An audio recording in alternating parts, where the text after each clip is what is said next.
본격 밀리터리 팟캐스트 밀떡을 시작합니다. 안녕하세요. 국방정론 박찬준입니다. 안녕하세요. 놀러온 정명섭 작가입니다. 안녕하세요. 태상호입니다.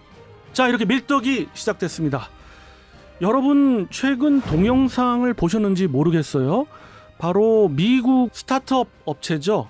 안두릴이라고 하는 업체인데 2017년에 설립을 한 아주 신생 업체예요. 근데 전부터 좀 보았습니다마는 이 업체에서 개발하고 있는 주로 드론을 개발하는데 그 홍보 영상이 예사롭지 않았어요. 근데 이번 홍보 영상은 특히나 더 마음을 확 끌어왔어요. 그러니까 보여주는 게 굉장히 중요한 것 같긴 한데 이것과 관련해서 흥미로워서 한번 이런 주제로 발제를 해봤습니다. 우리 태 기자님이 발제해 주셨는데 우선 안두릴이라는 업체하고 이 업체의 영상 요즘 떡상했잖아요. 이 영상에 대해서 좀 간략하게 현황을 한번 말씀해 주시죠. 예. 일단 이번에 떡상한 안두릴의 제품은 볼트 M이라는 1인이 메고, 그러니까 뭐 등짐처럼 메고 이동이 가능하고 5분 만에 조립을 해서 바로 띄워서 운용할 수 있는 그런 좀 경량이면서 어디서든지 운용할 수 있는 그런 드론입니다. 영상 정말 잘 찍었고요. 그리고 영상이 굉장히 짧으면서도 이게 어떤 식으로 작동을 하고 누구를 위한 건지 명백하게 바보가 아니라면 누구나 알 수 있게 해줘요. 그렇기 때문에 보고 있으면은 약간 그거 같아요. 이거구나. 그래. 아빠 저거 사줘 뭐 이렇게. 이게 포인트야. 네. 게다가 그 전에 있었던 드론에서 부분적으로 구현이 됐던지 아니면은 조금 가렸던 부분 다 긁어주는 게 저소음 드론인데다가 날리는 방식이 너무 쉽습니다. 그냥 포인트만 정해주면 자율비행으로 알아서 지점까지 가요. 표적도 자율 추적해요. AI가 다 연산해서 보정도 없이, 그리고 그 표적과 표적에 표착되지 않을 정도, 그러니까 소음 거리를 알아서 상공에서 채공을 합니다. 그래서 마지막으로 확인하고 공격을 하잖아요. 그러면 수직 강화를 해요, 거의. 그렇기 때문에 알아채도 방어하기도 힘들어요. 그리고 볼트가 그냥 일반 볼트가 있고 볼트 M이 있는데 볼트 M 정도 되면은 헤드 부분을 여러 가지로 바꿔 낄 수 있는데 영상에서 본 거는 직접 때리는 신간이 아니라 터져가지고 집속탄처럼 퍼지는 신간이더라고요. 그래서 여러 가지를 낄 수 있다라는 거를 더 극명하게 보여주려고 일부러 자동차를 놓고 그런 탄두를 장착을 한 것 같아요. 그래서 영상 그 정도 하고, 이 회사에 대해서는 언론에서 너무 많이 소개를 했어요. 반지의 제왕에 나왔던 명검에 명검에서 이름이 됐다. 그런 거 다 건너뛸게요. 왜냐하면 우리 말고 영상에서 많이 다른 영상에서 했으니까. 그래서 조금 찾아봤더니 사주 팔머 럭키라는 사람이 재미있더라고요. 우리 같은 사람입니다. 밀리터리 매니아. 아이고야. 밀리터리 매니아이자 비디오 게임 애호가였습니다. 그리고 VR에 좀 미쳤어서 VR 관련 회사인 오클러스를 2012년에 설립을 하고, 그리고 그 이후에 2014년쯤에 그 회사를 페이스북, 지금의 메타에 매각을 시켜요. 그런데 페이스북에서 조금 있다 잘려요.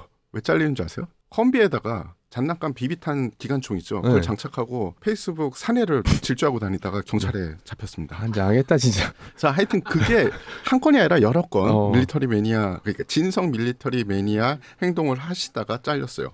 근데 오히려 잘려서 잘 됐죠. 그래서 2017년에 안두릴이라는, 정확하게는 안두릴 인더스트리예요.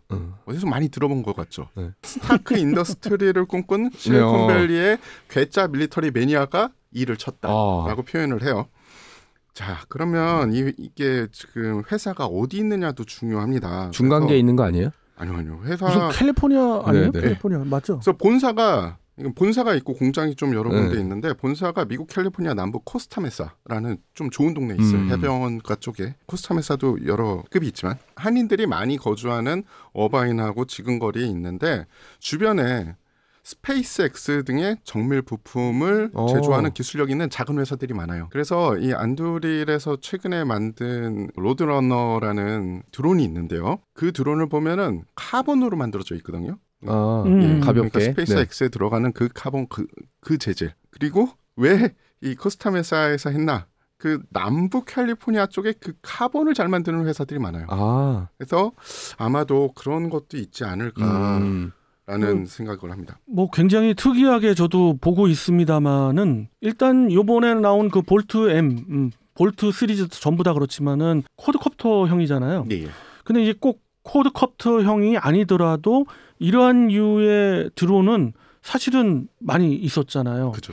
대표적으로 스위치 블레이드도 있고. 근데 볼트 M에 대한 특징이 좀 있어서 저도 굉장히 유심 있게 봤는데 특징이라고 하면 뭘 들을 수 있을까요?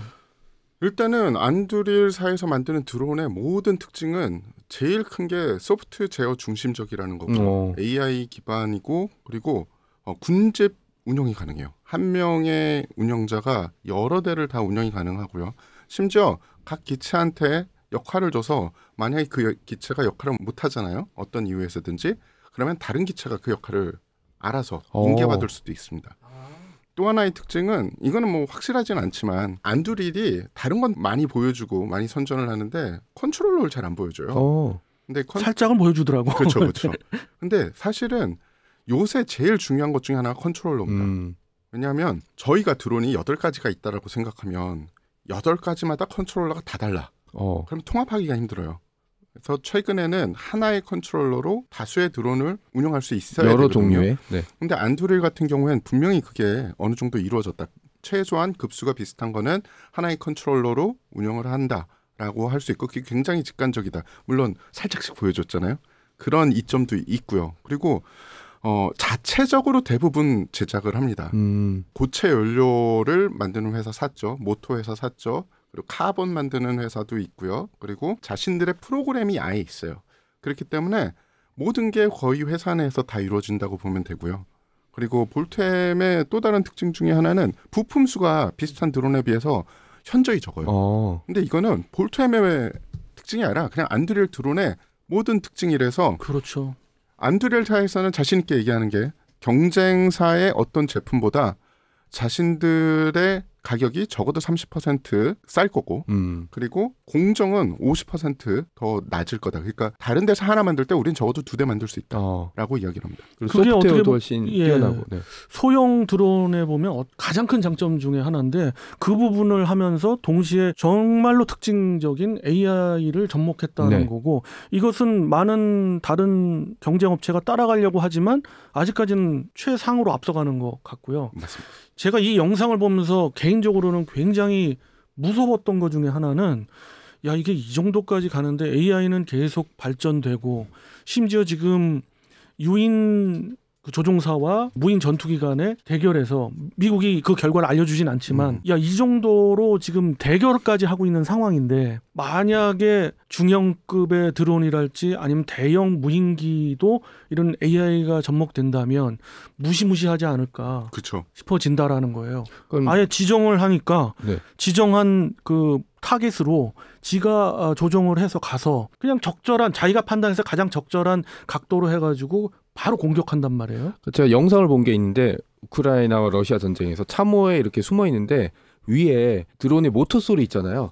엥 하는 소리가 들리는데 처음에는 뭐 모기가 날아다니면서 모기 피하나 이랬더니 이게 들키면 내리꽂는 거잖아요. 거기다가 그 병사가 속삭인 얘기가 한 대가 아니야.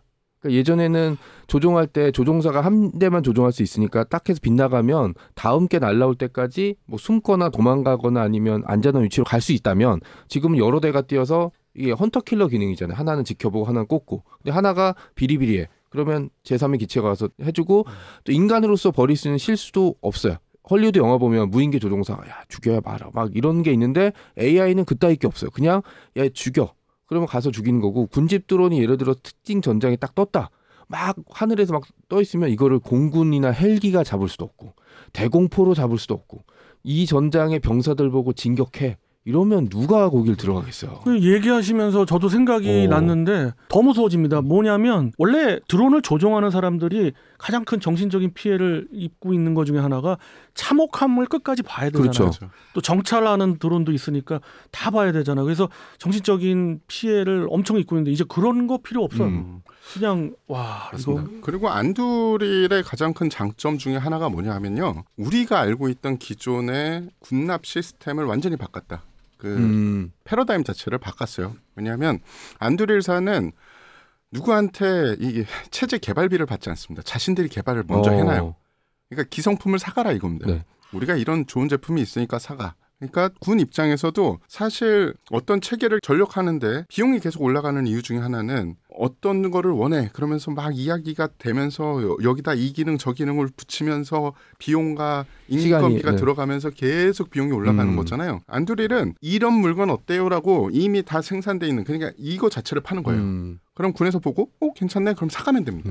그러니까 전력화하는 시간이 정말 빠르고요. 또 하나 안두릴의 장점 중에 하나는 뭐가 있냐면 안두릴에서 생산하는 모든 드론이 군집이 가능한 드론이에요. 거의 모든 드론이. 그 뜻은 뭐냐? 군집 드론에 대한 대응책도 제일 잘 만드는 회사 중에 하나예요. 그래서 정말 미군이 근질근질한 데를 다 이렇게 긁어주는 거예요. 이게 정말 웃긴 그림인 게 실리콘밸리 출신의 밀리터리 괴짜 매니아 사장이랑 5명이 모였어요. 그 사람들이 그 5명 중에서는 미국하고 계약을 많이 해본 사람들도 있고요. 팔란티어라고 미국의 고급 정보를 가공해서 주는 회사 소속 팀장 출신도 있어요. 그러니까 어떻게 보면 밀리터리 매니아와 실제 일을 했던 실무자들이 모여서 가려운 데를 막 긁고 있는 거예요. 그러니까 계속해서 굵직굵직한 사업들을 따내는 거고 결정적으로 안두릴의 주가가 확 솟았던 이유 중에 하나가 2014년 1월에 미 공군하고 CCA 그러니까 무인 편대 전투기라고 볼 수 있죠. 그 전투기 계약을 체결을 했어요. 근데 그때 당시에 경쟁자였던 어마어마했죠. 그 회사들이 보잉, 노스트롭, 로킷 마틴 이런 데인데 다 제꼈어요. 지금 이제 1단계의 승자가 누가 되냐라는 걸 가지고 2개의 회사가 싸우고 있습니다. 안두릴하고 제네럴 아토믹스. 그래서 승자가 누가 될지는 모르지만 지금 현재 사실은 차세대 공중무쇠 전투기 사업이 중단돼 있잖아요. 6세대. 네. 그러니까 안두릴이라는 스타트업 회사가 지금 미 공군의 미래를 설계하고 있다라고 볼 수도 있는 거예요. 잠시 보류시킨 이유 중 여러 가지 이유가 있는데 그 중에 하나가 이건 같고 그러면 조금 걱정되면서 질문을 한번 드려볼게요.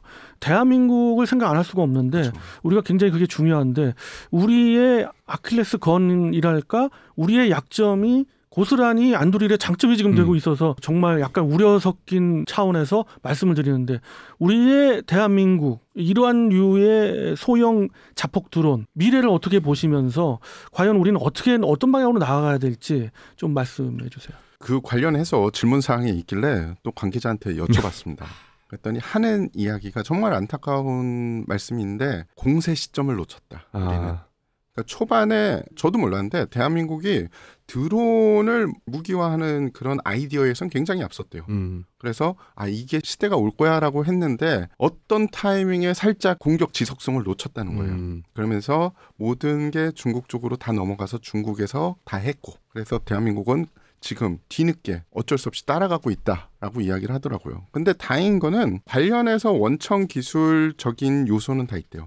하지만 생산 기반이 너무 약하다. 맞습니다. 예. 민간에서 따라와 줘야 되는데 이미 중국에서 저가에 쓸만한 가성비 좋은 드론과 드론 관련 부품들을 너무 많이 만들어서 국내 회사들이 성장할 민간 시장에서 성공할 수 있는 그런 토대가 안 돼 있어서 우리는 우회로를 찾아서 좀 어렵게 가야 된다. 그게 현실이라고 이야기하더라고요. 그렇습니다. 덧붙여서 거기에 더해서 우리 군 관계자들의 어떤 인식도 바뀌어야 되고 언론에 대한 특히 이제 군의 이런 무기 체계를 바라보는 언론에 대한 시선도 많이 바뀌어야 된다는 거 말씀을 좀 드려봅니다. 개인적으로 궁금한 게 있는데 그러면은 이 개발하고 있는 업체 중에서 그래도 우리나라 업체 중에 좀 앞서 나가는 업체는 어디일까요? 태 기자님은 어떤 의견이신지 모르지만은 김 PD님이 저를 보고 얘기하셔서 제 의견을 드리면 저는 이와 관련된 업체 정말 없다고 볼 수밖에 없어요. 일단 생산 기반을 이 정도 수준에 비슷하게만이라도 갖고 있는 업체는 사실은 없다. 기반 기술을 하나 둘 요소는 갖고 있지만 그나마 나아간다 그러면은 저는 오히려 역으로 우리만의 어떤 특화된 걸로 가면 거기에 AI만 접목시킨다면 나는 좀 역발상으로 풍산 쪽이 좀, 좀 희망적이지 않을까 싶어요. 맞습니다. 저도 동감이고요. 우리가 아직 그런 업체가 없다라는 거를 극명하게 보여준 증거가 폴란드에서 저번에 무인 공격 드론, 자폭 드론을 구매해온 게 뭐 물론 그쪽에다가 사야 될 이유도 있지만 받은 게 있으니 줄 것도 줘야 되는 그런 것도 있었지만 그걸 극명하게 보여주는 증거라고 생각을 하고요. 그런 업체가 없는 이유 중에 하나는 첫 번째는 우리의 환경 자체가 안두릴이 영업하는 미국 같지가 않잖아요. 저 드론을 띄울 수 있는데도 별로 없고 국가와 군에서 그런 환경 만들어줘야 되는데 못 만들어주고 있으니까 토양이 그러니까 식물이 자랄 수가 없는 거죠. 그런데 풍산이 괜찮을 거라고 하는 건 풍산은 미국 지사가 큽니다. 거기에 좀 가성비 좋게끔 컨셉을 계속 이어가고 있는 느낌을 받아요. 뭐 아무튼 이러저런 걸 포함해서 다른 업체도 마찬가지고요. 이 우리 밀리 매니아들이 이런 이야기를 하면 할수록 개선을 하려고 하고 더 나아지려고 하지 않겠습니까? 그런 차원에서 저희가 드리는 이야기거든요. 그러니까 용기 내시고 우리도 분명 쫓아갈 수 있고 후발의 후발이지만 언젠가는 선두에 설 수 있습니다. 우리가 언제 Z 전투기, 그것도 4.5세대 전투기를 개발 성공 거의 가까이까지 간다고 상상했겠습니까? 그죠. 이걸 생각해 보면 우리도 못할 거는 없다고 맞습니다. 봅니다. 네. 자, 이렇게 해서 이번 시간 무인, 소형 무인 드론, 그중에서 안두릴의 볼트 M의 영상이 요즘 핫하길래 그걸 가지고 여러 이야기 나눠봤고요. 다음 시간 또 다른 주제 갖고 여러분 찾아뵙도록 하겠습니다. 그럼 다음 시간까지 안녕히 계십시오.